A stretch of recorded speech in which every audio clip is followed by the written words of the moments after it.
I helped my enemy get rid of doppelgangers that look like them.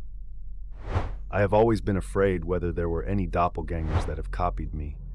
I don't know why I have always been afraid of this, and it's just so random and irrational. I try my best to forget about this fear of mine, and for a moment I do forget. Then out of nowhere, this fear of mine comes back to haunt me. I mean, there are so many other things that I should be afraid of, but I am most afraid of doppelgangers, shape-shifting into looking like me. It just horrifies me, and there could be something out there that looks exactly like me doing something bad. One day I told my irrational fear to some guy at some cafe. He was just a talkative guy, and he was talking to many people in that cafe for no apparent reason. Then we got talking after he asked me how my food was. I don't know how it came out, but I told him that I was terrified of doppelgangers taking my appearance and doing shit that I wouldn't approve of. He then told me that he had a way to get rid of any doppelgangers who look like me. He told me to wear a mask, and he will put out a fake death news online about me. He would also put a reason for my death.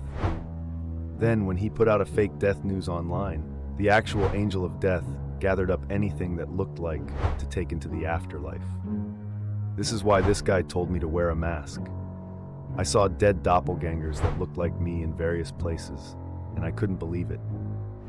This guy then told me that doppelgangers copy so many people, and faking one's own death can get actual death to do a sweep of collecting of anyone that looks exactly like me.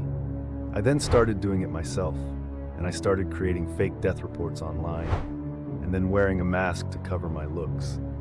I would find loads of dead doppelgangers on the street that looked exactly like me. Doppelganger erode in a matter of 2 hours.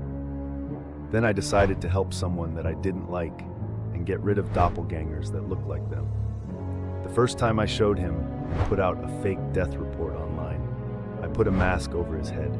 After an hour, it was okay to take off the mask, and he couldn't believe the amount of doppelgangers that chose to look like him. He wanted a second go, and when I put out a second death report online, I took the mask off his and watched death take him. I really didn't like him.